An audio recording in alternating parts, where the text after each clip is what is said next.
Hello and welcome to Joshika's Anime Bag. Today we'll be having a look at the anime Psycho-Pass.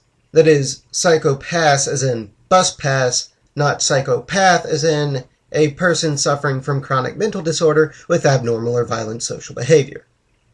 Let's have a look!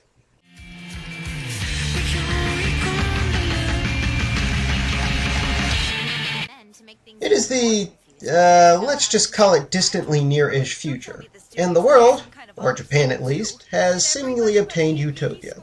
How did they do that, you might ask?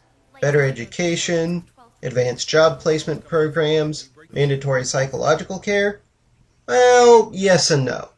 That is to say, all of these things have been achieved through the Sybil system, a government structure that can automatically scan, analyze, and give a quantifiable assessment of a person's psychological state called a Psycho-Pass. With their psychological state fully understood, people are happier, can easily find jobs that suit them better, and, possibly most importantly, are required to seek psychological help before they become criminals.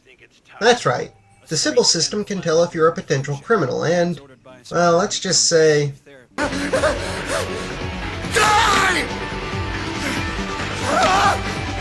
Why? You have my deepest sympathies.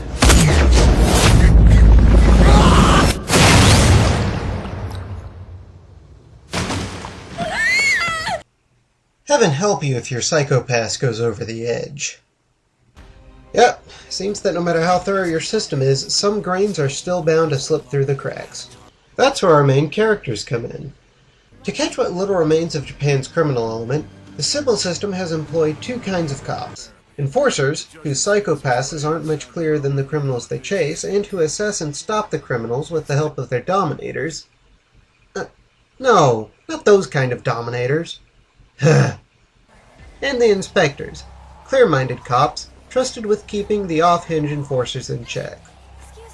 Our story follows an enforcer named Shinya Kogami and his inspector Akane Tsunemori, along with the rest of their division as they, during a run of seemingly routine crimes, uncover a conspiracy to overthrow the Sybil system, a conspiracy led by the sinister Shinya Kogami, who might actually have some legitimate concerns with the system. So, could Psycho-Pass be the future of anime? Or is it a show you should pass up? Well, let's take a look.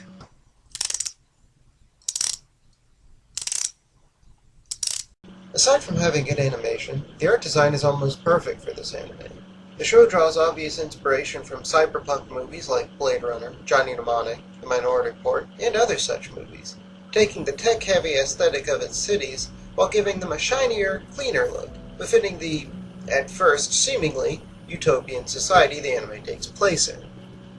That's not to say the anime is afraid to get grimy when it needs to, like the episode where the gang goes through sewers or some abandoned machinery. But the clean look definitely works more, especially in the gory scenes. The contrast of the shiny, idealistic city with the detailed, squicky gore highlights one of the show's main themes, that of the society we're often presented versus the horrible things we often turn a blind eye to in order to maintain it. Kinda like chocolate. Character designs, aside from being varied and well-crafted, aren't exactly realistic, but come close enough to make some of the more visceral moments hit closer to home.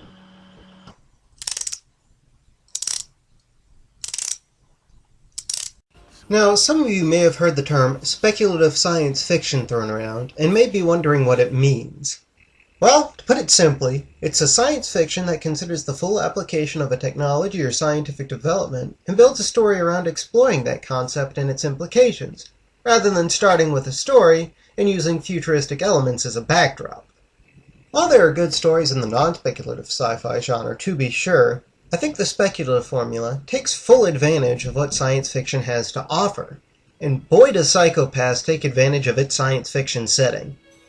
Seriously. Not only does Psycho-Pass build an intricate and believable world, it leaves no stone unturned when exploring it. And that's not just with the show's main premise. Cybernetics, virtual reality, and even holograms, an idea usually overlooked in even the smartest sci-fi, among other subjects, are explored alongside the Sybil system, without taking any attention away from it. Regardless of whether or not the future will actually look like Psycho-Pass, it's still very interesting to think about. And the series will give you plenty to mull over in those boring moments you have nothing else to do but ponder this stuff.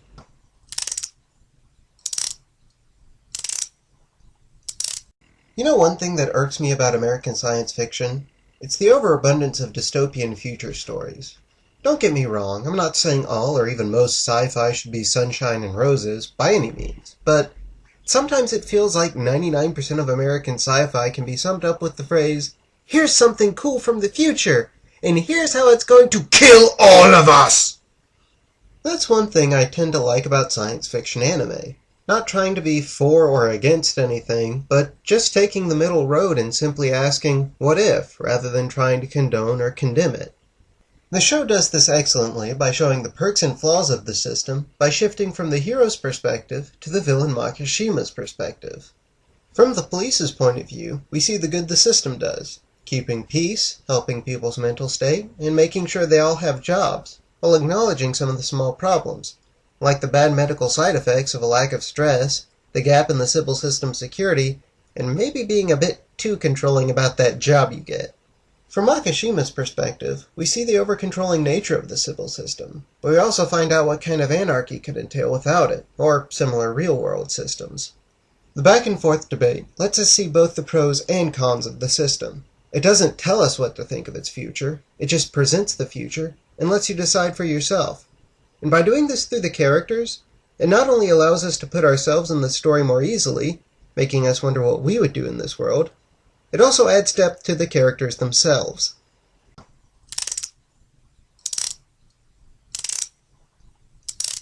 You know, I wanted to say more about this show, but I honestly don't think I need to. I could make a few nitpicks, like how the CG doesn't always mesh, how Makishima's fighting style looks oddly sexual, and well, Yayoi's backstory in general, among a few other things. But honestly, those don't really matter too much. Psycho-Pass is a science fiction that does everything a science fiction can aspire to be. It's a work of art that'll cause you to spend more time thinking about it than you will watching it. And honestly, isn't that the best thing a story can aspire to be, regardless of genre?